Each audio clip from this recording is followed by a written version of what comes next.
ਸਤਿ ਸ਼੍ਰੀ ਅਕਾਲ ਜੀ। मैं परमवीर सिंह बाठ एक बार फिर प्राइम टाइम प्रोग्राम ਦੇ ਵਿੱਚ ਤੁਹਾਡਾ ਸਵਾਗਤ ਕਰਦਾ ਤੇ ਲਗਾਤਾਰ ਦੂਸਰਾ ਦਿਨ ਹੈ ਆਪਾਂ ਸਟੂਡੀਓ ਤੋਂ ਬਾਹਰ ਹਾਂ ਤੇ ਮੈਂ ਅੱਜ ਝੱਗਾ ਪ੍ਰੈਸ ਪ੍ਰੈਸ ਕਰਕੇ ਪਾ ਕੇ ਆਇਆ। ਵਿਨੀਪੈਗ ਦੀ ਧਰਤੀ ਹੈ, ਕੈਨੇਡਾ ਦਾ ਖੂਬਸੂਰਤ ਇਲਾਕਾ, ਕਿਉਂਕਿ ਕੱਲ ਤੋਂ ਨਵੇਂ ਤਰ੍ਹਾਂ ਦਾ ਵਿਨੀਪੈਗ ਦੇਖਣ ਨੂੰ ਮਿਲਿਆ।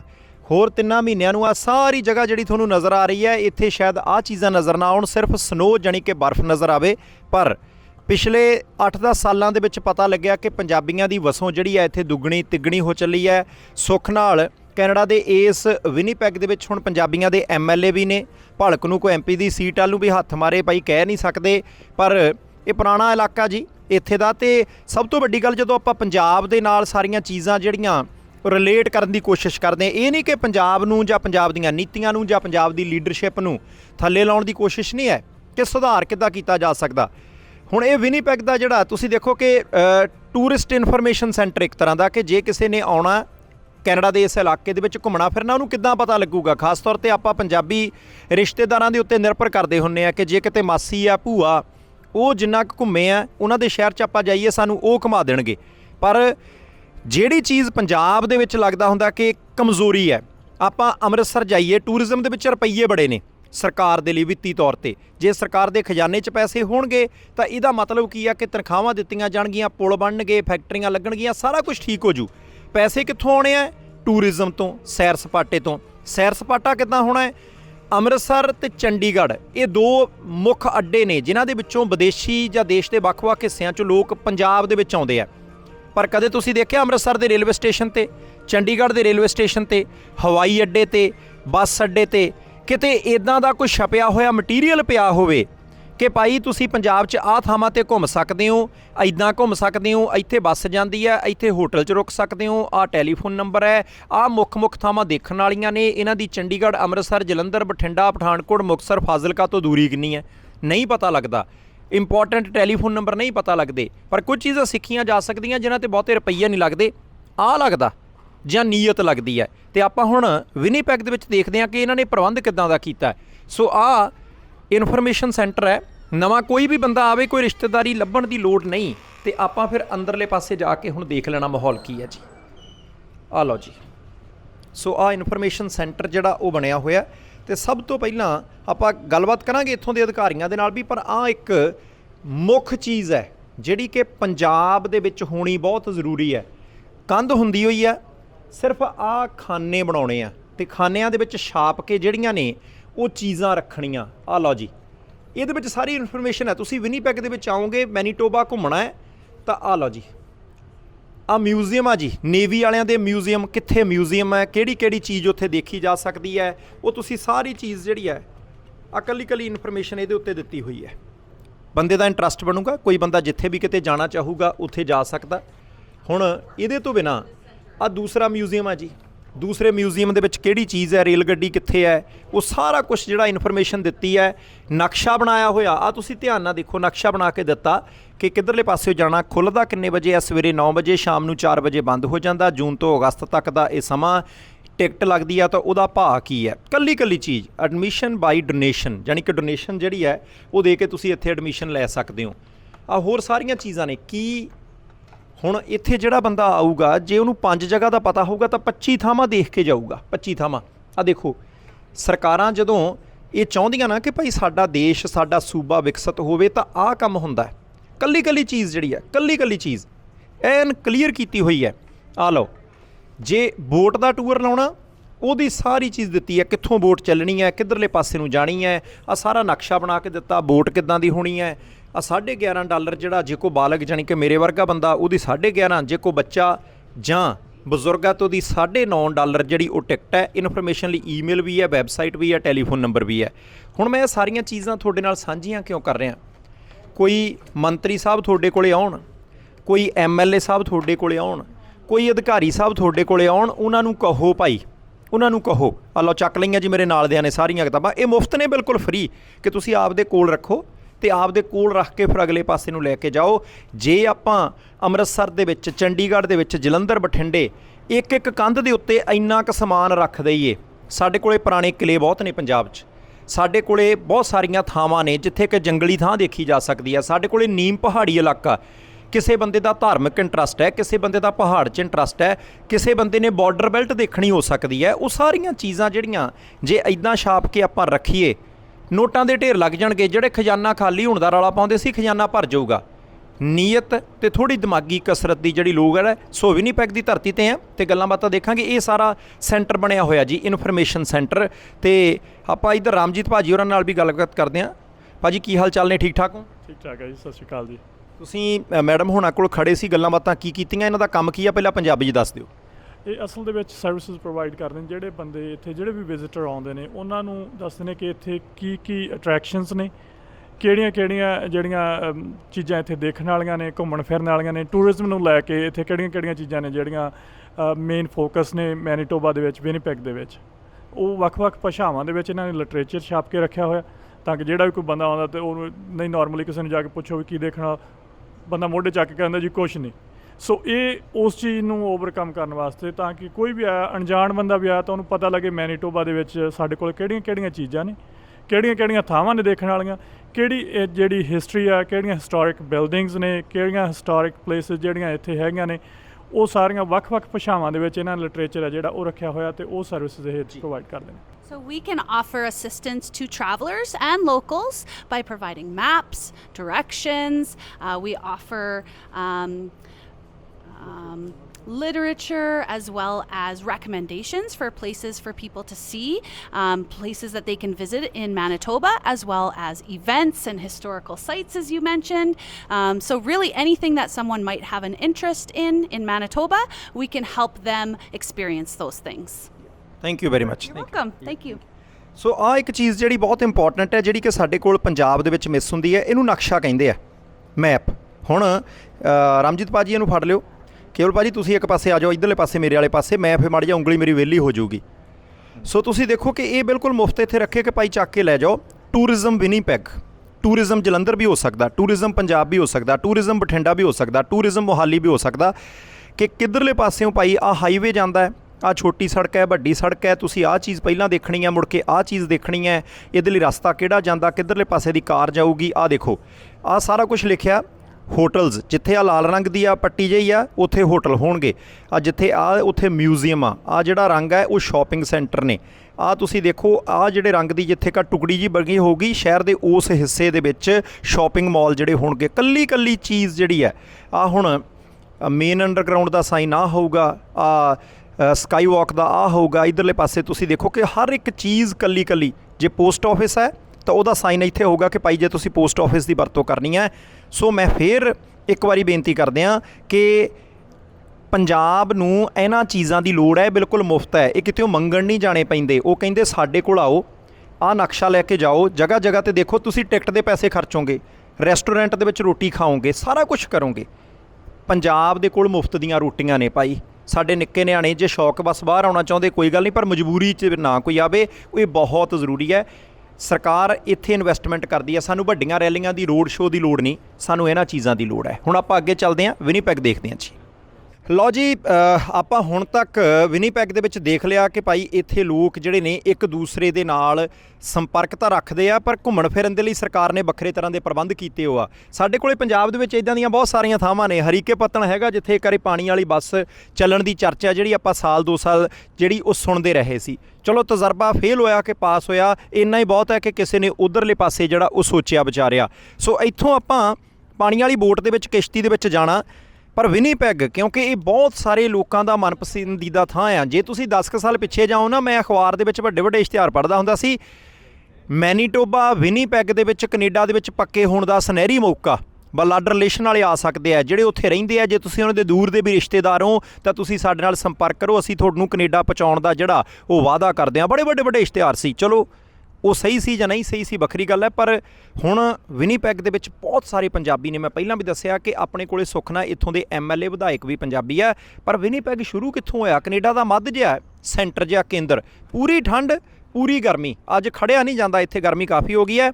ਪਰ ਰਾਮਜੀਤ ਢਾਲੀਵਾਲ ਸਾਹਿਬ ਤੇ ਮਾਸਟਰ ਕੇਵਲ ਬਰਾੜ ਹੋਰੀ ਸਾਡੇ ਨਾਲ ਨੇ। ਆ ਜਾਓ ਜੀ ਦੋਨੋਂ ਸ਼ਖਸੀਅਤਾਂ, ਸਾਨੂੰ ਮਾੜਾ ਜਿਹਾ ਵਿਨੀਪੈਗ ਦੇ ਬਾਰੇ ਜਿਹੜਾ ਉਹ ਸਮਝਾਉਣ ਦੀ ਕੋਸ਼ਿਸ਼ ਕਰਿਓ।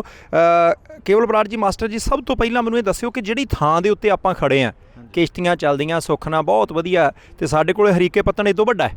ਬਿਲਕੁਲ ਜੀ। ਆਪਣੇ ਚੱਲ ਸਕਦਾ ਉੱਥੇ ਕੰਮ? ਅਸਲ ਵਿੱਚ ਜਿਵੇਂ ਤੁਸੀਂ ਪਹਿਲਾਂ ਗੱਲ ਕੀਤੀ ਸੀ ਵੀ ਨੀਅਤ ਤੇ ਦਿਮਾਗ ਦੀ ਗੱਲ ਆ ਹਨਾ, ਇਹਨਾਂ ਨੇ ਵਰਤ ਲਿਆ, ਅਸੀਂ ਉਹਨਾਂ ਚੀਜ਼ਾਂ ਨੂੰ ਵਰਤਿਆ ਨਹੀਂ ਗਾ। ਠੀਕ ਹੈ ਜੀ। ਸਾਡੇ ਮੇਰੇ ਖਿਆਲ 'ਚ ਜਿਹੜੇ ਦਰਿਆਵਾਂ ਦੇ ਪੱਤਣ ਆ ਇਹਨਾਂ ਨਾਲੋਂ ਜ਼ਿਆਦਾ ਚੰਗੇ ਨੇ ਤੇ ਵੱਡੇ ਨੇ।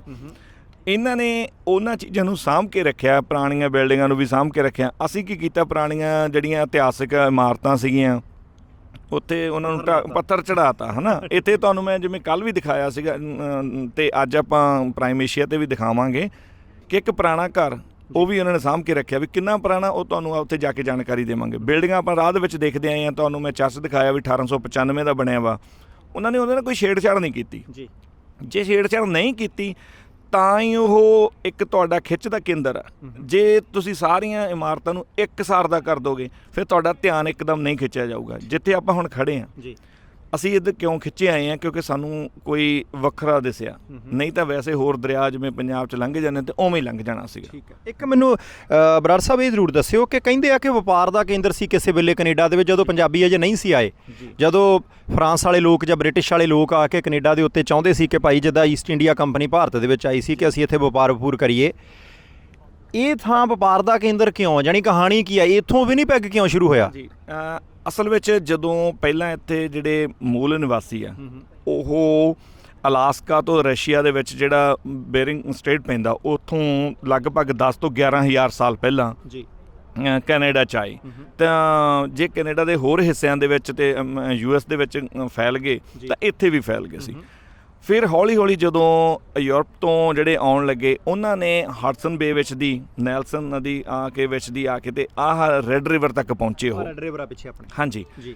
ਇੱਥੇ ਕੀ ਹੈ, ਰੈੱਡ ਰਿਵਰ ਤੇ ਐਸੇ ਨਦੀਆਂ ਦਾ ਮੇਲ ਹੁੰਦਾ, ਸੰਗਮ ਆ, ਪੱਤਣ ਆ, ਜਿਹਨੂੰ ਫੋਕਸ ਬੋਲਦੇ ਆ। ਠੀਕ ਹੈ।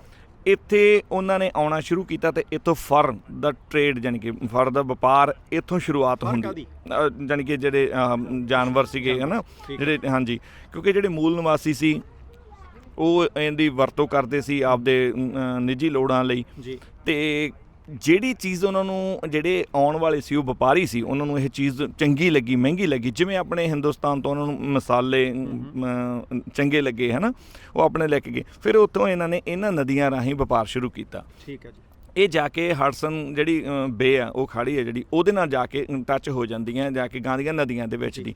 ਪਰ ਇਹ ਪੱਤਣ ਸੀ, ਇੱਥੋਂ ਹੀ ਦੋ ਡਾਇਰੈਕਸ਼ਨਾਂ ਨੂੰ ਜਾਂਦੇ ਸੀਗੇ।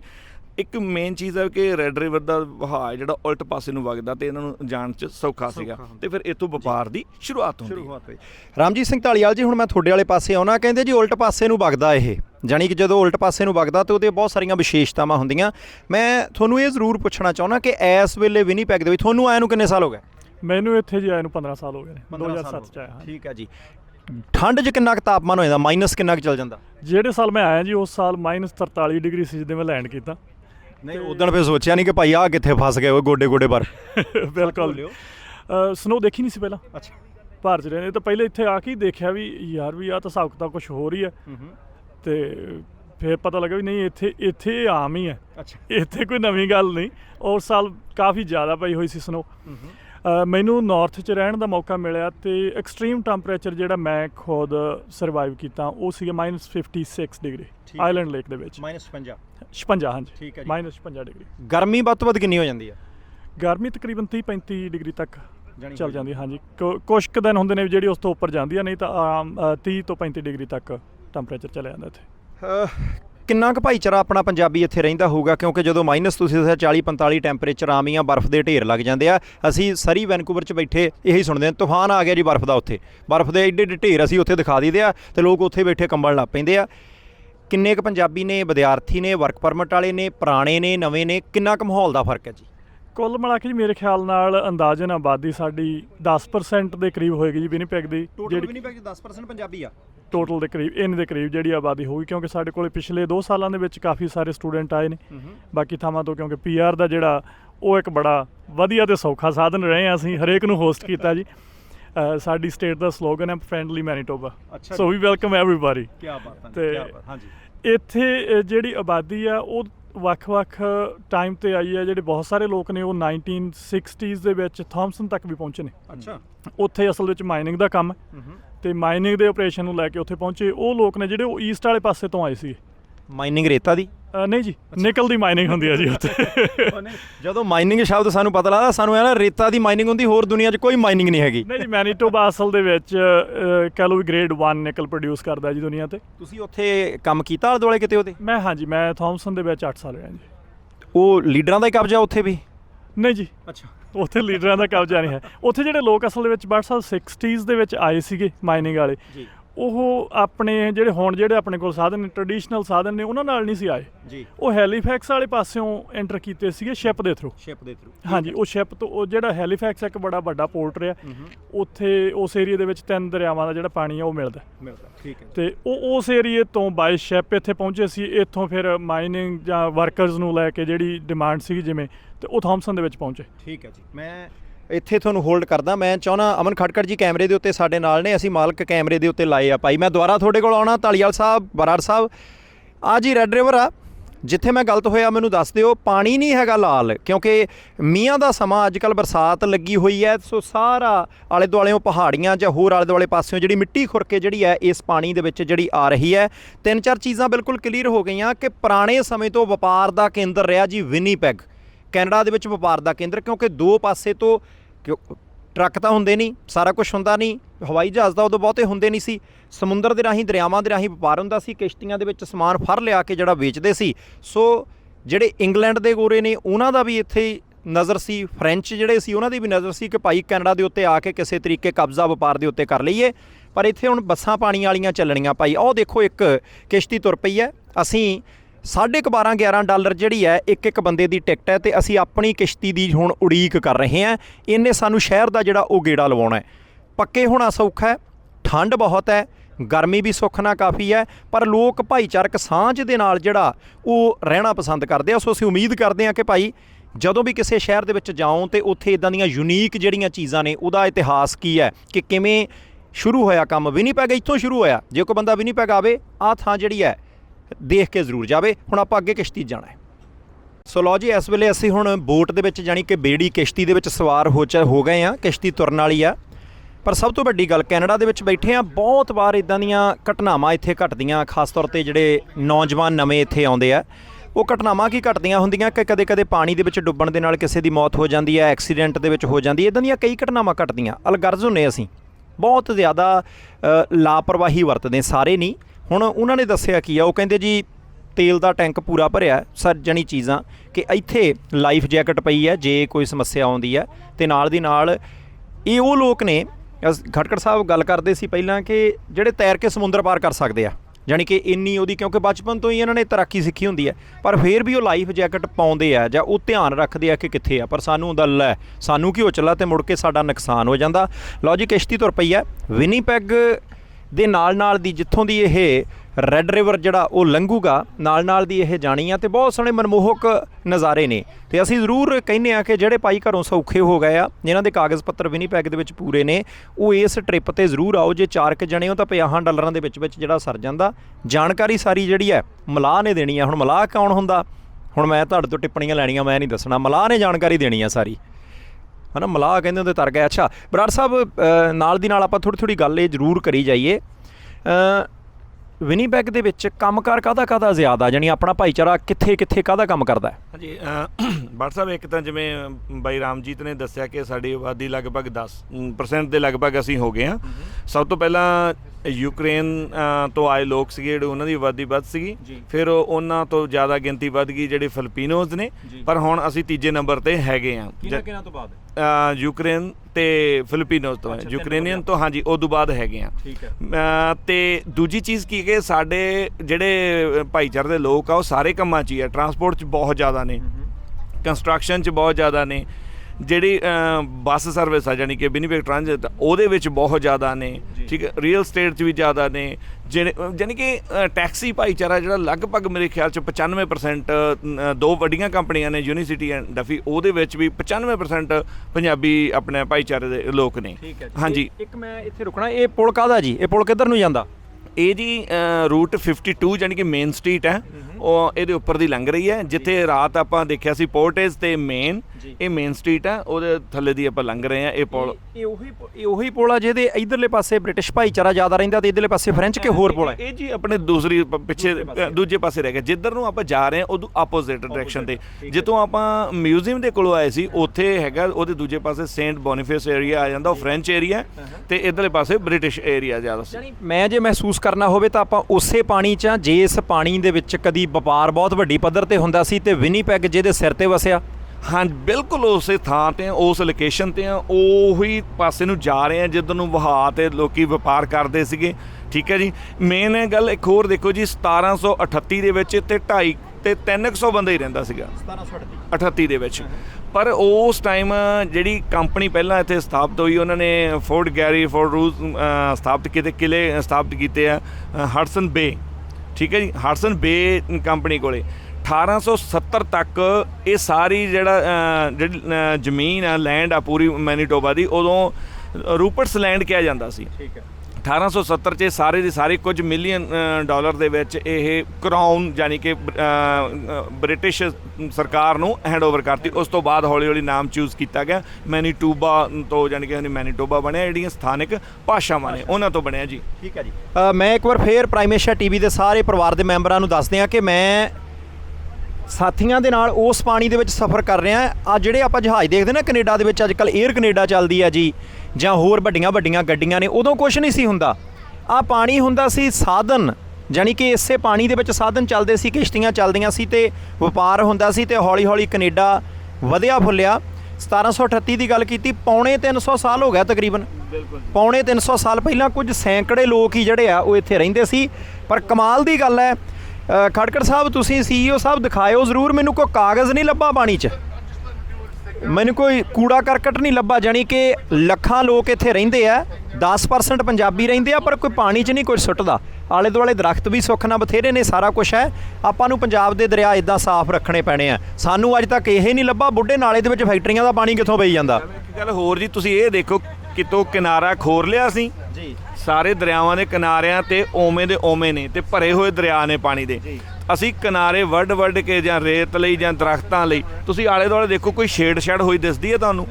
ਯਾਨੀ ਕਿ ਕੁਦਰਤ ਦੇ ਨੇੜੇ ਵੀ ਹੈ, ਜਿਨ੍ਹਾਂ ਨੇ ਤਰੱਕੀ ਕੀਤੀ ਹੈ ਮੁਲਕਾਂ ਨੇ, ਬਟ ਜਿੱਥੇ ਕੁਦਰਤ ਨੂੰ ਲੱਗਦਾ ਕਿ ਛੇੜ ਕੇ ਅਸੀਂ ਨੁਕਸਾਨ ਕਰਵਾਵਾਂਗੇ ਆਪਣਾ, ਤਾਂ ਛੇੜਛਾੜ ਨਹੀਂ ਹੋਈ ਵੀ। ਤੁਸੀਂ ਆਲਾ ਦੁਆਲਾ ਦਿਖਾ ਸਕਦੇ ਹੋ। ਬਾਈ ਅਮਨ ਹੋਣਾ ਨੂੰ ਮੈਂ ਕਹੂੰਗਾ ਤੁਸੀਂ ਦੇਖੋ ਕਿਨਾਰਿਆਂ ਤੇ ਜਿਸ ਢੰਗ ਨਾਲ ਹੈਗਾ ਉਸ ਢੰਗ ਨਾਲ ਹੀ ਆ, ਤੁਹਾਨੂੰ ਕੋਈ ਗੰਦਗੀ ਨਹੀਂ ਦਿਸਦੀ, ਉਹ ਨਹੀਂ ਦਿਸਦਾ ਗਾ।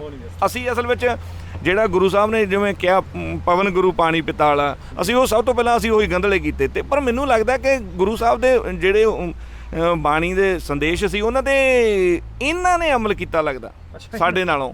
ਨਹੀਂ, ਗੱਲ ਤਾਂ ਤੁਹਾਡੀ ਠੀਕ ਆ। ਸੋ ਜ਼ਰੂਰੀ ਨਹੀਂ ਪ੍ਰਭਾਵ ਹੀ ਆ, ਪ੍ਰਭਾਵ ਕਿਸੇ ਪਾਸਿਓਂ ਵੀ ਜਿਹੜਾ ਉਹ ਲਿਆ ਜਾ ਸਕਦਾ। ਗੱਲ ਤੁਹਾਡੀ ਬਿਲਕੁਲ ਪਤੇ ਦੀ ਆ। These lines you see painted on the bridge pillar here, those are called water level indicators. Now that bottom blue one, that's supposed to represent the water level in the springtime when the ice breaks up here. That's where the city would like it, or obviously lower if possible. This year the water ended up halfway into the yellow there, and that's called the flood warning line. Now, once it does hit the yellow, that's the indicator that we have to start sandbagging the low spots on the riverbank. Like for example up there, you can see where the parked cars are over there. That would have had to been sandbagged. Now also when it hits the yellow, that's when we have to start sandbagging or activating the Red River floodway. If anybody's not familiar with the Red River floodway, what that is a man-made river that runs on the far side of the city, and when we have flood conditions like this year, we can open up that big gate and it forces a good percentage of the Red River around the outside instead of coming in and sinking the city.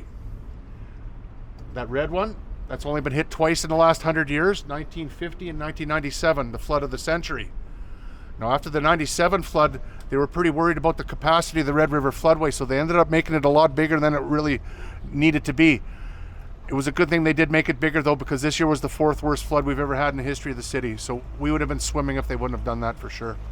ਲਓ ਜੀ, ਉਹਨਾਂ ਨੇ ਦੱਸਿਆ ਕਿ ਜਿਹੜਾ ਨੀਲਾ ਰੰਗ ਦੀ ਪੱਟੀ ਹੈ ਨਾ, ਨੀਲੇ ਰੰਗ ਦੀ ਪੱਟੀ ਤੋਂ ਭਾਵ ਹੈ ਕਿ ਇੱਥੇ ਤੱਕ ਆਮ ਪਾਣੀ ਚੜ੍ਹ ਜਾਂਦਾ, ਪਰ ਜੇ ਪੀਲੇ ਰੰਗ ਦੀ ਪੱਟੀ ਤੱਕ ਪਾਣੀ ਆ ਜਾਏ ਤਾਂ ਫਿਰ ਇਹਨਾਂ ਨੂੰ ਰੇਤੇ ਦੇ ਬੈਗ ਰੱਖਣੇ ਪੈਂਦੇ ਆ, ਕਿਉਂਕਿ ਹੜ੍ਹ ਵਾਲੀ ਸਥਿਤੀ ਜਿੱਥੇ ਨੀਵਾਂ ਬੰਨ੍ਹ ਹੈ ਉੱਥੇ ਆ ਜਾਂਦੀ ਹੈ। ਬੈਗ ਤਿਆਰ ਨੇ।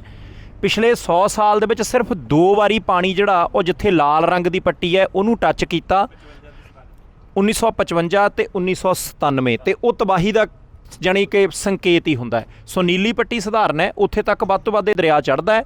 ਪੀਲੀ ਪੱਟੀ ਤੱਕ ਜਦੋਂ ਪਾਣੀ ਆ ਜਾਵੇ ਤਾਂ ਫਿਰ ਭਾਜੜਾਂ ਮੱਚਦੀਆਂ। ਆਫਤ ਪ੍ਰਬੰਧਨ ਵਿਭਾਗ ਜਿੱਦਾਂ ਹੁੰਦਾ ਪੰਜਾਬ 'ਚ, ਉਹ ਫਿਰ ਫਲੱਡ ਆਉਂਦਾ ਹੈ। ਨੀਵੇਂ ਜਿਹੜੇ ਬੰਨ੍ਹ ਨੇ ਉੱਥੇ ਜਿਹੜੀ ਆ ਉਹ ਰੇਤਾ ਦੇ ਬੈਗ ਜਿਹੜੇ ਉਹ ਰੱਖੇ ਜਾਂਦੇ ਆ। ਤੇ ਲਾਲ ਪੱਟੀ ਜਿਹੜੀ ਹੈ ਉਹ ਫਿਰ ਖਤਰੇ ਦੀ ਘੰਟੀ ਆ ਜੀ, ਲਾਲ ਪੱਟੀ ਬਿਲਕੁਲ ਠੀਕ ਹੈ ਜੀ। Thank you very much. We'll go up to our next stop then. ਸੋ ਲਓ ਜੀ, ਮੈਂ ਅੰਗਰੇਜ਼ੀ ਸਮਝ ਕੇ ਪੰਜਾਬੀ ਕੀਤੀ ਅੱਜ। ਬਰਾੜ ਸਾਹਿਬ ਠੀਕ ਕੀਤੀ? ਮੈਂ ਕਿਹਾ ਜੀ ਪੂਰੀ ਕਮਾਲ ਦੀ, ਇਹ ਕੱਲੀ ਗੱਲ ਨੂੰ ਉਵੇਂ ਹੀ ਦੱਸਿਆ ਜਿਵੇਂ ਉਹਨਾਂ ਨੇ ਦੱਸਿਆ। ਮੈਂ ਪੂਰਾ ਜ਼ੋਰ ਲਾਤਾ, ਮੈਂ ਕਿਹਾ ਵੀ 33 ਨੰਬਰ ਮੈਂ ਲੈਣੇ ਅੱਜ ਵੀ ਇਹਨੇ ਤਾਂ ਨਿਕਲ ਜਾਣਾ ਹੀ ਕੰਮ। ਲਓ ਜੀ, ਗੱਡੀ ਭਜਾਤੀ ਆ। ਸੋ ਪਾਣੀ ਵਾਲੀ ਬੱਸ ਜਿਹੜੀ ਹੈ ਉਹ ਅਗਲੇ ਪਾਸੇ ਨੂੰ ਤੁਰ ਪਈ। ਪਰ ਸਭ ਤੋਂ ਵੱਡੀ ਖੂਬਸੂਰਤੀ ਤੁਸੀਂ ਦੇਖੋ ਕਿ ਪੰਛੀ ਵੀ ਵਿੱਚ ਨੇ। ਆਪਾਂ ਬਿਆਸ ਦਰਿਆ ਦੇ ਵਿੱਚ ਪਿਛਲੇ ਦਿਨੀ ਸੀਰਾ ਮਿਲਾਤਾ ਸੀ ਇੱਕ ਵਾਰੀ, ਆ ਪੰਛੀ ਬਚਿਆ ਕੋਈ ਨਹੀਂ ਸੀ, ਪਰ ਇੱਥੇ ਪੰਛੀ ਐ ਨਾਲੋਂ ਨਾਲ ਜਿਹੜੇ ਐ ਉਹ ਤੁਰਦੇ ਫਿਰਦੇ ਐ। ਵਾਤਾਵਰਣ ਪ੍ਰੇਮੀ ਨੇ, ਪੰਛੀ ਪ੍ਰੇਮੀ ਨੇ, ਰੁੱਖ ਪ੍ਰੇਮੀ ਨੇ, ਪਾਣੀ ਪ੍ਰੇਮੀ ਨੇ। ਤੇ ਹਵਾ ਦੇਖੋ ਜੀ, ਕਿਆ ਬਾਤਾਂ। ਐਂ ਲੱਗਦਾ ਗਰਮੀਆਂ ਪੂਰੀਆਂ ਹੋਣ, ਝੜੀ ਲੱਗੀ ਹੋਵੇ, ਮੀਂਹ ਪੈ ਕੇ ਹਟਿਆ ਹੋਵੇ, ਖੇਸੀ ਲੈ ਕੇ ਪੈ ਜਾਵੇ ਬੰਦਾ ਬਸ। ਲਓ ਜੀ, ਇਧਰਲੇ ਪਾਸੇ ਤੁਸੀਂ ਦੇਖੋ, ਇਹ ਵਿਧਾਨ ਸਭਾ ਆ ਗਈ ਇੱਥੋਂ ਦੀ, ਜਾਣੀ ਅਸੈਂਬਲੀ ਕਹਿ ਲਓ, ਪਾਰਲੀਮੈਂਟ ਕਹਿ ਲਓ। ਤੇ ਇਹ ਵਿਧਾਨ ਸਭਾ ਹੈ ਜੀ। ਦੇਖੋ ਐਨ ਸ਼ਾਂਤਮਈ ਮਾਹੌਲ ਹੈ, ਪਹਿਰੇਦਾਰ ਕੋਈ ਖੜਾ ਹੀ ਨਹੀਂ, ਗਨਮੈਨ ਕੋਈ ਖੜਾ ਨਹੀਂ ਨਾ, ਸ਼ਾਂਤੀ ਹੋਣੀ ਹੈ। ਉਧਰ ਚੱਲਦੇ ਆ ਭਾਈ ਸਾਹਿਬ ਵੱਲੋਂ, ਫਿਰ ਲੱਗੇ ਦੱਸਣ ਜੀ। ਆਓ ਜੀ। This is the Manitoba Legislative Building here, folks. This is the home of our provincial government here in Manitoba. They started construction of this building in 1914, and it took until almost 1919 until it was finally completed. Oh, some of the big delays were due to the fact that the First World War was going on. There was a shortage of labor and materials, but also near the end of the construction, the Spanish flu hit North America, so they were going through a pandemic that was probably a lot worse than what we've gone through so far. Now, it is the third largest of the provincial parliament buildings here in Canada. When ours was built in Winnipeg, we were one of the busiest cities in North America, and they actually thought at one time we might be the capital of all of Western Canada. But once the Panama Canal was completed, a good portion of the goods that were going across the continent through Winnipeg would just stay on the boats and go around because it was faster and cheaper for them, but it certainly cost us a lot of work here in the city, that's for sure. I'm just going to zing us around here a little bit so you guys get a straight on view here. ਲਓ ਜੀ, ਮੈਂ ਇੱਕ ਵਾਰੀ ਫੇਰ ਸਮਝਾ ਦੇਣਾ ਜਿੰਨਾ ਕਿ ਪੰਜਾਬੀ ਦੇ ਵਿੱਚ ਮੈਨੂੰ ਸਮਝ ਆਇਆ ਕਿ 1914 ਦੇ ਵਿੱਚ ਜਿਹੜੀ ਇਹ ਬਿਲਡਿੰਗ ਬਣਨੀ ਸ਼ੁਰੂ ਹੋਈ, 1919 ਚ ਕੰਪਲੀਟ ਹੋਈ ਤੇ ਵਿਸ਼ਵ ਯੁੱਧ ਉਦੋਂ ਪਹਿਲਾਂ ਲੱਗਾ ਸੀ, ਜਿਹੜਾ ਪਹਿਲੀ ਵਰਲਡ ਵਾਰ ਸੀ, ਤੇ ਉਹਦੇ ਕਰਕੇ ਕਹਿੰਦੇ ਜੀ ਜਿਹੜਾ ਮਟੀਰੀਅਲ ਆ ਉਹਦੀ ਵੀ ਸ਼ਾਰਟੇਜ ਥੋੜੀ ਦੇਰ ਰਹੀ। 1919 ਦੇ ਵਿੱਚ ਕੰਪਲੀਟ ਹੋਈ। ਤੁਹਾਡੇ ਲਈ ਇੱਕ ਅਗਲਾ ਸਵਾਲ ਜੀ, ਪ੍ਰਾਈਮ ਟਾਈਮ ਦੇ ਵਿੱਚ 1919 ਪੰਜਾਬੀਆਂ ਦੇ ਚੇਤਿਆਂ 'ਚ ਕਿਉਂ ਵਸਣਾ ਚਾਹੀਦਾ? ਬਹੁਤ ਇੰਪੋਰਟੈਂਟ ਸਾਲ ਹੈ ਸਾਡੇ ਲਈ, ਤੁਹਾਡੇ ਲਈ। ਤੇ 1919 ਸਾਡੇ ਚੇਤਿਆਂ 'ਚ ਕਿਉਂ ਵਸਣਾ ਚਾਹੀਦਾ? ਸੋ ਮੈਨੀਟੋਬਾ ਸੂਬਾ ਜੀ ਕੈਨੇਡਾ ਦਾ, ਉਹਦਾ ਸ਼ਹਿਰ ਹੈ ਜੀ ਵਿਨੀਪੈਗ। ਮੈਨੀਟੋਬਾ ਦੀ ਇਹ ਜਿਹੜੀ ਵਿਧਾਨ ਸਭਾ ਹੈ, ਇੱਥੇ ਆਣ ਕੇ MLA ਸਾਹਿਬਾਨ, ਮੰਤਰੀ ਸਾਹਿਬ ਬਹਿੰਦੇ ਆ ਤੇ ਇੱਥੋਂ ਰੂਲ ਬਣਦੇ ਆ, ਇੱਥੇ ਨਿਯਮ ਬਣਦੇ ਆ। ਪੁਰਾਣੇ ਕਾਨੂੰਨ ਰੱਦ, ਨਵੇਂ ਕਾਨੂੰਨ ਬਣਦੇ ਆ। ਸੋਧ ਦੀ ਲੋੜ ਹੋਵੇ ਤਾਂ ਸੋਧ ਹੁੰਦੀ ਹੈ ਜੀ। ਹਾਂਜੀ ਬਰਾੜ ਸਾਹਿਬ। ਹਾਂਜੀ, ਇਹ ਉਹਨਾਂ ਨੇ ਕਿਹਾ 14 ਚ ਬਣਨੀ। 14 ਵੀ ਸਾਡੇ ਲਈ ਇੰਪੋਰਟੈਂਟ ਹੈ ਕਿਉਂਕਿ ਕਾਮਾਗਾਟਾ ਮਾਰੂ ਜਹਾਜ਼ ਦਾ ਸਾਕਾ, ਤੇ 19 ਵੀ ਜੀ ਠੀਕ ਹੈ ਜੀ। ਪਰ ਇਹਨਾਂ ਨੇ ਫੈਬਰਵਰੀ 1920 ਦੇ ਵਿੱਚ ਤੁਹਾਨੂੰ ਓਪਨ ਕਰ ਦਿੱਤਾ ਗਿਆ ਸੀਗਾ। ਦੋ ਬ੍ਰਿਟਿਸ਼ ਸੀਗੇ, ਸਿਮਨ ਤੇ ਬਾਰਡਿੰਗ, ਉਹਨਾਂ ਦਾ ਡਿਜ਼ਾਈਨ ਕੀਤਾ ਵਾ ਜੀ। ਇਹ ਡਿਜ਼ਾਈਨ ਹੈ ਜਿਹੜਾ ਜੀ। ਧਾਲੀਵਾਲ ਸਾਹਿਬ, ਆਮ ਲੋਕਾਂ ਦੇ ਲਈ ਵਿਧਾਨ ਸਭਾ ਖੁੱਲ੍ਹੀ ਆ। ਅਸੀਂ ਪੰਜਾਬ ਦੇ, ਮੈਨੂੰ ਲੱਗਦਾ ਬਹੁਤ ਘੱਟ ਲੋਕ ਹੋਣਗੇ ਜਿਨ੍ਹਾਂ ਨੇ ਜਾ ਕੇ ਵਿਧਾਨ ਸਭਾ ਦੇਖੀ ਹੈ ਜਿੱਥੇ ਉਹਨਾਂ ਲਈ ਕਾਨੂੰਨ ਬਣਦੇ ਆ। ਤੁਸੀਂ ਆਏ ਹੋ ਕਦੇ ਮੋਹਰੇ ਲੰਘਣੇ? ਕਿੰਨੀ ਕੁ ਵਾਰੀ ਤੁਹਾਡੀ ਤਲਾਸ਼ੀ ਹੁੰਦੀ ਹੈ ਜੇ ਤੁਸੀਂ ਮੋਹਰ ਦੀ ਲੰਘਣਾ ਹੋਵੇ? Please. This statue you see at the top of the stairs there, that's Louis Riel. He's considered the father of Manitoba. And then on the very top of the dome there, that's our symbol of Winnipeg. That's called the Golden Boy. He was given to us by the country of France. And when he was given to us, we had the third highest French-speaking population in Canada. He doesn't look that big from down here. He is 24 feet tall, same length as our boat, and that's real gold that covers him. ਲਓ ਜੀ, ਇਹ Canada ਦਾ ਤੀਸਰਾ ਸੂਬਾ ਜਿੱਥੇ French ਲੋਕਾਂ ਨਾਲ ਬੋਲਣ ਵਾਲੇ ਲੋਕ ਜਿਹੜੇ ਨੇ ਰਹਿੰਦੇ ਨੇ, ਫਰਾਂਸ ਦੇ ਵਿੱਚੋਂ ਆਏ ਹੋਏ ਲੋਕ ਜਿਹੜੇ ਆ। ਸੋ ਬਰਾੜ ਸਾਹਿਬ ਤੁਸੀਂ ਕਰਦੇ ਹੋ, ਮੈਂ ਧਾਲੀਵਾਲ ਸਾਹਿਬ ਨਾਲ ਹੋਰ ਗੱਲਾਂ ਕਰਨੀਆਂ। ਹਾਂਜੀ, ਜਿਨ੍ਹਾਂ ਉਹਦੇ ਸਟੈਚੂ ਬਾਰੇ ਗੱਲ ਕੀਤੀ ਹੈ, ਲੂਈ ਰਾਇਲ ਬੋਲਦੇ ਜੀ। ਅਸਲ ਵਿੱਚ ਇਹ ਇੱਕ ਤਰ੍ਹਾਂ ਦੇ ਇਹਨਾਂ ਦੇ ਕ੍ਰਾਂਤੀਕਾਰੀ ਸੀ ਜਿਨ੍ਹਾਂ ਨੇ, ਜਿਹੜੇ ਮੇਟੀ ਲੋਕ ਸੀਗੇ, ਮੇਟੀਜ਼ ਜਿਹੜੇ ਨੇ ਫਰੈਂਚ ਫਾਦਰ ਤੇ ਮਦਰ ਜਿਹੜੇ ਇੱਥੋਂ ਦੇ ਮੂਲ ਨਿਵਾਸੀ, ਉਹਨਾਂ ਦੀ ਔਲਾਦ ਸੀਗੀ ਜੀ। ਉਹਨਾਂ ਨੂੰ ਉਹਨੇ ਹੱਕ ਨਾ ਤਾਂ ਵਾਈਟ ਪੀਪਲ ਵਾਲੇ ਮਿਲਦੇ ਸੀ, ਨਾ ਜਿਹੜੇ ਮੂਲ ਨਿਵਾਸੀ ਜਿਹੜੇ ਨੇਟਿਵ ਭਾਈਚਾਰੇ ਉਹ ਮਿਲਦੇ ਸੀ। ਇਹਨਾਂ ਨੇ ਸੰਘਰਸ਼ ਕੀਤਾ ਤੇ ਮੈਨੀਟੋਬਾ ਦਾ ਨਾਮ ਵੀ ਇਹਨਾਂ ਨੇ ਸੁਜੈਸਟ ਕੀਤਾ ਤੇ ਇਹਨਾਂ ਨੂੰ father of the Manitoba confederation ਮੰਨਿਆ ਜਾਂਦਾ। ਇਹਨਾਂ ਦੇ ਨਾਮ ਤੇ ਸਕੂਲ ਵੀ ਹੈ। ਇਹਨਾਂ ਦਾ ਜਿਹੜਾ ਘਰ ਆ 330 ਰਿਵਰ ਰੋਡ ਤੇ ਆ ਜਿਹੜਾ ਉਵੇਂ ਦਾ ਉਵੇਂ ਰੱਖਿਆ ਗਿਆ ਜਿਵੇਂ ਇਹ ਰਹਿੰਦੇ ਹੁੰਦੇ ਸੀ। ਬਾਅਦ 'ਚ ਇਹਨਾਂ ਨੂੰ ਕੁਛ ਕਿਸੇ ਇੱਕ ਕਤਲ ਦੇ ਵਿੱਚ ਇਹਨਾਂ ਨੂੰ ਫਾਂਸੀ ਦਿੱਤੀ ਗਈ ਸੀ, ਪਰ ਜਿਹੜਾ ਭਾਈਚਾਰਾ ਤੇ ਜਿਹੜੇ ਨੇਟਿਵਸ ਨੇ ਬਹੁਤ ਰਿਸਪੈਕਟ, ਜਿਵੇਂ ਆਪਣੇ ਕ੍ਰਾਂਤੀਕਾਰੀ ਆਪਾਂ ਦਿੰਦੇ ਆ ਭਗਤ ਸਿੰਘ ਉਹਨਾਂ ਨੂੰ ਰਿਸਪੈਕਟ ਦਿੰਦੇ, ਉਵੇਂ ਰਿਸਪੈਕਟ ਦਿੰਦੇ ਨੇ। ਇਹਨਾਂ ਦੇ ਨਾਮ ਤੇ ਇੱਕ ਦਿਨ ਵੀ ਮਨਾਇਆ ਜਾਂਦਾ, ਰਾਇਲ ਡੇ ਮਨਾਇਆ ਜਾਂਦਾ ਜੀ। ਚਲੋ ਜੀ, ਮੈਂ ਜਦੋਂ ਕਿਸ਼ਤੀ ਹੌਲੀ ਹੁੰਦੀ ਆ ਉਦੋਂ ਢਾਲੀਵਾਲ ਸਾਹਿਬ ਵਾਲੇ ਪਾਸੇ ਆਉਣਾ। ਸੋ ਕ੍ਰਾਂਤੀਕਾਰੀ ਜਿਹੜੇ ਨੇ ਉਹਨਾਂ ਨੂੰ ਕਿਹਾ ਜਾਂਦਾ ਕਿ ਭਾਈ ਉਹ ਇੱਥੋਂ ਦੇ ਜਾਣੀ ਕਿ ਮੈਨੀਟੋਬਾ ਦੇ ਸਭ ਤੋਂ ਪ੍ਰਮੁੱਖ ਬੰਦੇ ਨੇ, ਤੇ ਲੋਕ ਰਿਸਪੈਕਟ ਇੱਜ਼ਤ ਪੂਰੀ ਕਰਦੇ ਆ। ਘਰ ਉਹਨਾਂ ਦਾ ਉੱਦਾਂ ਹੀ ਦਾ ਉੱਦਾਂ ਹੀ ਰੱਖਿਆ। ਹਵਾ ਬੜੀ ਠੰਡੀ ਹੈ, ਜੇ ਕਿਤੇ ਚਾਹ ਦੀ ਕੱਪੀ ਹੁੰਦੀ ਤਾਂ ਸਵਾਦ ਆ ਜਾਂਦਾ। ਢਾਲੀਵਾਲ ਸਾਹਿਬ ਤੁਸੀਂ ਦੱਸੋ ਲਿਆਏ ਕਿਉਂ ਨਹੀਂ?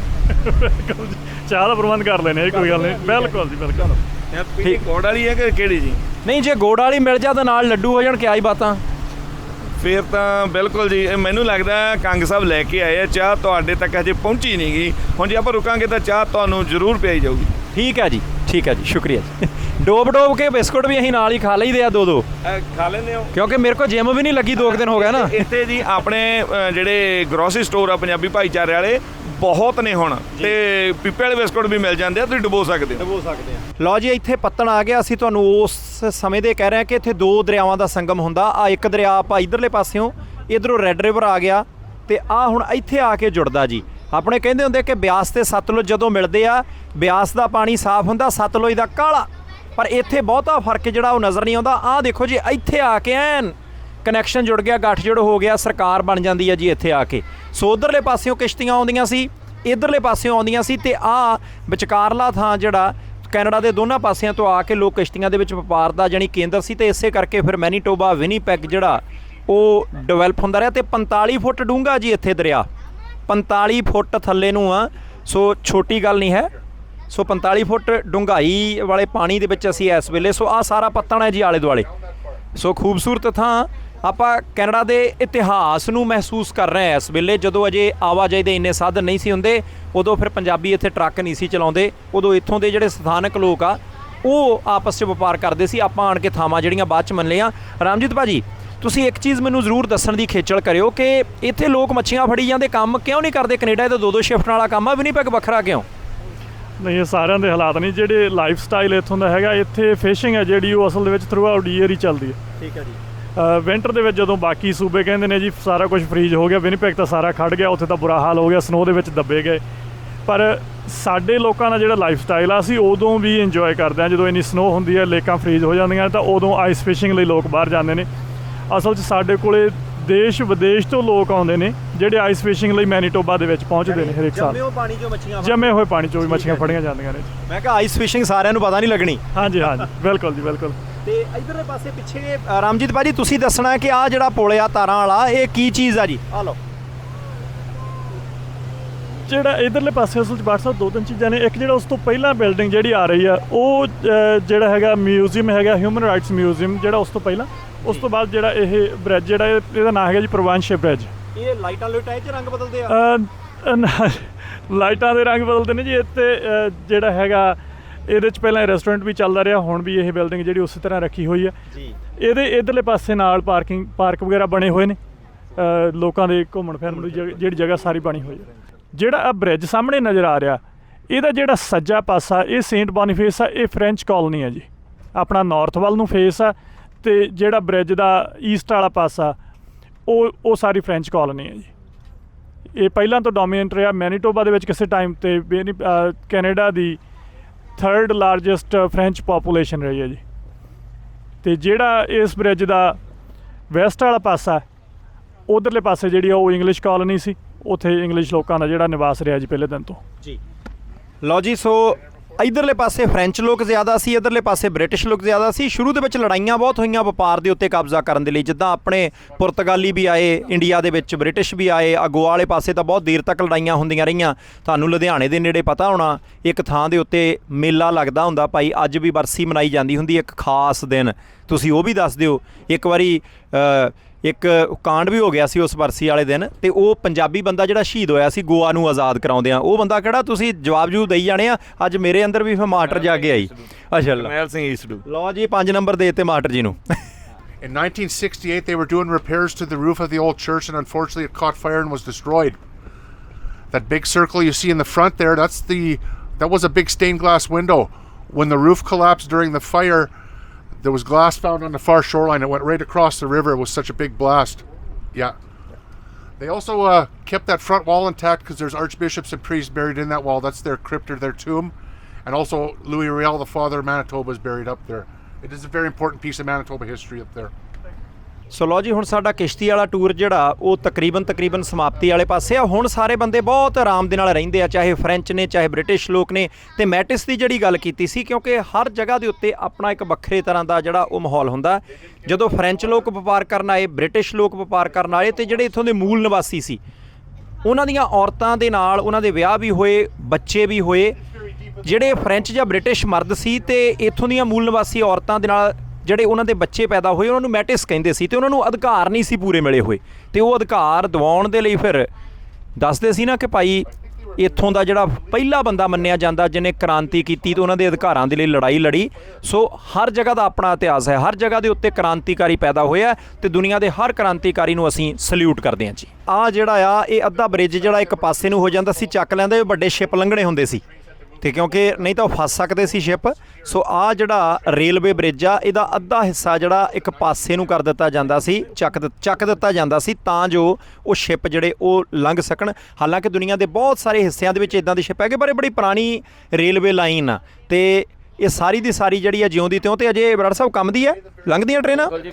ਹਾਂਜੀ, ਲੰਘਦੀਆਂ ਜੀ ਟ੍ਰੇਨਾਂ ਅਜੇ ਤੱਕ ਵੀ। ਸੋ ਇਹ ਰੇਲਵੇ ਲਾਈਨ ਜਿਹੜੀ ਹੈ ਉਹ ਦੱਸੀ ਗਈ ਹੈ ਕਿ ਜਦੋਂ ਦੂਸਰਾ ਵਿਸ਼ਵ ਯੁੱਧ ਚੱਲਦਾ ਸੀ ਤਾਂ ਉਦੋਂ ਮੇਨ ਰੇਲਵੇ ਲਾਈਨ ਸੀ ਜੀ ਇਹ।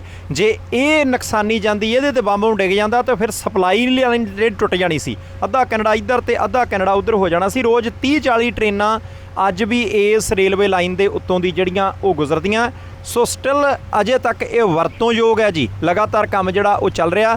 ਸੋ ਵਿਨੀਪੈਗ ਦੇ ਨਾਲ ਵਿਨੀਪੈਗ ਦੇ ਕਿਨਾਰਿਆਂ ਤੋਂ ਦੀ ਹੁੰਦੇ ਹੋਏ ਜਿਹੜਾ ਉਹ ਆਪਾਂ ਅਗਲੇ ਪਾਸੇ ਜਿਹੜਾ ਉਹ ਵੱਧ ਰਹੇ ਹਾਂ। ਅੰਮ੍ਰਿਤਪਾਲ ਭਾਜੀ ਤੁਸੀਂ ਆਓ ਜਰਾ ਇੱਧਰ ਯਾਰ। ਅਮਰਤ ਜੀ, ਕੰਗ ਸਾਹਿਬ, ਜਦੋਂ ਨਵਾਂ ਬੰਦਾ ਆਉਂਦਾ ਨਾ ਕਿਸੇ ਵੀ ਸ਼ਹਿਰ ਦੇ ਵਿੱਚ ਆ ਕੇ ਪੈਰ ਲਾਉਣੇ ਹੁੰਦੇ ਆ, ਕਿਰਾਏ ਤੇ ਬੇਸਮੈਂਟ ਸਾਰਾ ਕੁਛ, ਕਿੰਨੇ ਕੁ ਸਾਲ ਹੁੰਦੇ ਆ ਪਹਿਲਾਂ ਇੱਦਾਂ ਦੀ ਥਾਂ ਨਹੀਂ ਦੇਖੀ ਜਾਂਦੀ, ਸੁਰਤ ਹੀ ਨਹੀਂ ਆਉਂਦੀ? ਡਿਪੈਂਡ ਕਰਦਾ ਜੀ। ਆਪਣਾ ਭਾਈਚਾਰੇ ਦੀ ਆਪਾਂ ਗੱਲ ਕਰਦੇ ਹਾਂ ਤਾਂ ਖਾਸ ਕਰਕੇ ਜੇ ਕਹੀਏ ਮੈਨੀਟੋਬਾ ਦਾ ਪ੍ਰੋਵਿੰਸ਼ੀਅਲ ਨੋਮੀਨੀ ਪ੍ਰੋਗਰਾਮ ਵਾਵਾ ਮਸ਼ਹੂਰ ਰਿਹਾ ਜੀ, ਹੈ ਨਾ। ਸੋ ਬਹੁਤੇ ਪਰਿਵਾਰ ਉਸ ਪ੍ਰੋਗਰਾਮ ਦੇ ਅਧੀਨ ਹੀ ਆਉਂਦੀਆਂ। ਸੋ ਉਹਦਾ ਮਤਲਬ ਕੀ ਕਹਿ ਲਈਏ, ਸੌਖੇ ਵੀ ਰਿਸ਼ਤੇਦਾਰ ਉਰੇ ਹੁੰਦੇ ਨੇ ਜੀ। ਨਹੀਂ, ਮੈਂ ਜਿਹੜੀ ਗੱਲ ਪਹਿਲਾਂ ਕੀਤੀ ਸੀ ਕਿ ਭਾਈ ਪੂਰੇ ਸਫ਼ੇ ਦਾ ਇਸ਼ਤਿਹਾਰ ਲੱਗਾ ਹੁੰਦਾ, ਇਹ ਸੱਚ ਹੁੰਦਾ ਸੀ? ਕਿਵੇਂ ਜੀ? ਜਿਹੜਾ ਪੂਰੇ ਸਫ਼ੇ ਦਾ ਇਸ਼ਤਿਹਾਰ ਲੱਗਾ ਹੁੰਦਾ ਸੀ ਕਿ ਮੈਨੀਟੋਬਾ ਦੇ ਵਿੱਚ ਵਿਨੀਪੈਗ ਦੇ ਵਿੱਚ ਪੱਕੇ ਹੋਣ ਦਾ ਆਸਾਨ ਮੌਕਾ, ਜੇ ਤੁਹਾਡਾ ਰਿਸ਼ਤੇਦਾਰ ਉੱਥੇ ਰਹਿੰਦਾ ਤਾਂ ਸਾਨੂੰ ਮਿਲੋ। ਜੀ ਬਿਲਕੁਲ। ਇਹ ਇੰਡੀਆ ਦੇ ਵਿੱਚ ਵੀ ਕਹਿ ਲਈਏ ਜਦੋਂ ਇਮੀਗ੍ਰੇਸ਼ਨ ਸਟਾਰਟ ਹੋਈ ਆ ਤਾਂ ਉਹਨਾਂ ਦੇ ਲਈ ਵੀ ਇੱਕ ਖਜ਼ਾਨਾ ਸੀ ਜੀ ਇਹ, ਕਿਉਂਕਿ ਦੂਜੇ ਸਟਰੀਮਸ ਦੇ ਵਿੱਚ ਬਹੁਤ ਟਾਈਮ ਲੱਗਦਾ ਸੀ। ਸੋ ਆਹ ਇੱਕ ਰਾਹ ਸੌਖਾ ਲੱਭਿਆ ਸੀ ਜੇ ਸਰਕਾਰ ਵੱਲੋਂ ਕਿ ਜੇ ਰਿਸ਼ਤੇਦਾਰ ਹੈਗਾ ਬਿਲਕੁਲ ਤੁਸੀਂ ਇੱਥੇ ਤੇ ਪੱਕੇ ਹੋਏ ਵੀ ਆ ਤੇ ਸੌਖੇ ਆਏ ਵੀ ਆ ਜੀ। ਹੁਣ ਪ੍ਰੋਗਰਾਮ ਤਕਰੀਬਨ ਬੰਦ ਆ ਕਿ ਚੱਲਦਾ? ਨਹੀਂ, ਪ੍ਰੋਗਰਾਮ ਚੱਲਦਾ ਜੀ। ਉਹਦੇ ਵਿੱਚ ਚੇਂਜਿਸ ਲਿਆਂਦੀਆਂ ਗਈਆਂ, ਸਖਤੀਆਂ ਕਰ ਦਿੱਤੀਆਂ ਗਈਆਂ, ਤਾਂ ਜਾਂ ਕਹਿ ਲਈਏ ਕਿ ਉਹਦੇ ਡਰੋਜ਼ ਬਣਾ ਦਿੱਤੇ ਗਏ, ਕੰਪਲੈਕਸ ਹੋ ਗਿਆ। ਪਹਿਲਾਂ ਜਦੋਂ ਜੇ ਮੈਂ ਆਪਣੀ ਗੱਲ ਕਰਾਂ ਜਾਂ ਹੋਰ ਸਾਡੇ ਉਸ ਸਮੇਂ 'ਚ 8-10 ਦੇ ਵਿੱਚ ਆਏ ਸੀ ਤਾਂ ਉਹਦੇ ਵਿੱਚ ਕੀ ਸੀ ਕਿ ਤੁਸੀਂ ਜੇ ਐਲੀਜੀਬਲ ਹੈਗੇ ਹੋ ਤਾਂ ਤੁਸੀਂ ਆ ਸਕਦੇ ਹੋ ਸੌਖੇ, ਪਰ ਹੁਣ ਉਹਦੇ 'ਚ ਮੈਰਿਟ ਬਣਨ ਲੱਗ ਗਈ ਜੀ। ਹਾਂਜੀ। This building here is part of an old steam plant, a part of an old heating system that they used to have here in Winnipeg. They used to put water through this building up top to another building. They had big steam boilers up there, and once the water was turned to steam, it was sent to about a 50 square block area of downtown as a heat source. And it worked very well, but they had to stop using it because they were burning coal. It wasn't very efficient. I'm also going to show you this thing right there. That's very important here.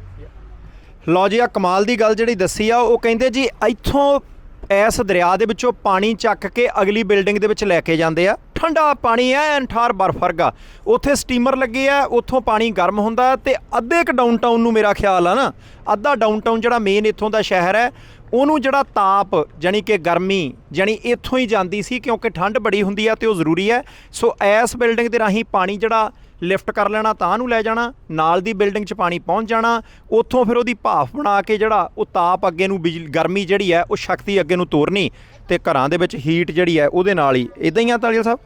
ਜੀ ਬਿਲਕੁਲ ਜੀ, ਇਸੇ ਤਰ੍ਹਾਂ ਹੀ ਕੰਮ ਕਰਦਾ ਸੀ, ਪਰ ਇਹ ਬੰਦ ਇਸ ਕਰਕੇ ਕਰਨਾ ਪਿਆ ਕਿਉਂਕਿ ਕੋਲੇ ਨਾਲ ਚੱਲਦਾ ਸੀ। ਕੋਲੇ ਦੇ ਕਰਕੇ, ਪ੍ਰਦੂਸ਼ਣ ਕਰਕੇ ਇਹਨੂੰ ਟਾਈਮ ਨਾਲ ਹੀ ਬੰਦ ਕਰ ਦਿੱਤਾ ਗਿਆ, ਕਿਉਂਕਿ ਇੱਥੇ ਜੇ ਤੁਸੀਂ ਆਸੇ-ਪਾਸੇ ਜਿਵੇਂ ਹੁਣ ਤੱਕ ਦੇਖਿਆ, ਪਾਣੀ ਦਾ, ਹਵਾ ਦਾ, ਕਿਨਾਰਿਆਂ ਦਾ ਤੁਹਾਨੂੰ ਹਜੇ ਤੱਕ ਕਿਸੇ ਪਾਸੇ ਕੋਈ ਗੰਦਗੀ ਨਜ਼ਰ ਨਹੀਂ ਆਈ, ਕਿਉਂਕਿ ਜੇ ਸਾਹ ਹੈਗਾ ਤੇ ਫੇਰ ਹੀ ਜਾਣ। ਠੀਕ ਹੈ ਜੀ। ਅੱਛਾ, ਆਪਣੇ ਅੰਮ੍ਰਿਤਪਾਲ ਜੀ, ਮੈਂ ਤੁਹਾਡੇ ਵੱਲੋਂ ਇੱਕ ਵਾਰੀ ਫੇਰ ਆਉਣਾ। ਤੁਹਾਨੂੰ ਕਿੰਨੇ ਸਾਲ ਹੋ ਗਏ ਇੱਥੇ? ਹੁਣ ਤਾਂ ਗਿਣਨੇ ਹੀ ਛੱਡਤੇ ਜੀ, ਸੋ 8 'ਚ ਆਏ ਸੀ ਜੀ। 8 ਚ ਆਏ ਸੀ, ਜਾਣੀ 14 ਸਾਲ ਹੋ ਗਏ ਆ। 14 ਸਾਲਾਂ 'ਚ ਪੰਜਾਬੀ ਵਾਹਵਾ ਅੱਗੇ ਵਧੇ। ਬਿਲਕੁਲ ਜੀ, ਮੇਰੇ ਦੇਖਦੇ ਦੇਖਦੇ ਅਸੀਂ ਵੀ ਅੱਗੇ ਵਧੇ ਹਾਂ ਜੀ, ਕੰਮਾਂ ਕਾਰਾਂ ਦੇ ਵਿੱਚ ਵੀ, ਐਕਸਪੀਰੀਅੰਸ ਦੇ ਵਿੱਚ ਵੀ, ਸੋ ਉਮਰ ਦੇ ਵਿੱਚ ਵੀ, ਪਰ ਓਵਰਆਲ ਕਮਿਊਨਿਟੀ ਨੇ ਬਹੁਤ ਰਾਈਜ਼ ਕੀਤਾ ਜੀ, ਜਿਹੜੀ ਮੁੱਕਦੀ ਗੱਲ ਹੈ ਜੀ। ਹੁਣ ਖਬਰਾਂ ਆਉਂਦੀਆਂ ਹੁੰਦੀਆਂ, ਪੰਜਾਬੀ ਮੇਲੇ ਵੀ ਹੁੰਦੇ ਆ, ਕਬੱਡੀਆਂ ਵੀ ਪੈਂਦੀਆਂ, ਸੀਪ ਦੀ ਬਾਜੀ ਲੱਗਦੀ ਹੈ, ਰੱਸਾ ਵੀ ਖਿੱਚਿਆ ਜਾਂਦਾ ਹੈ, ਸਾਰਾ ਕੁਝ ਹੀ ਹੁੰਦਾ ਹੈ। 14 ਸਾਲ ਪਹਿਲਾਂ ਕੀ ਮਾਹੌਲ ਸੀ? 14 ਸਾਲ ਪਹਿਲਾਂ ਮੈਂ ਦੱਸਾਂ ਜੀ, ਮੈਂ 8 ਜਾਂ 9 ਦੇ ਵਿੱਚ ਦੇਖਿਆ ਜੀ ਕਿ ਪਹਿਲਾ ਵਿਸਾਖੀ ਮੇਲਾ ਉਦੋਂ ਹੋਇਆ ਸੀ।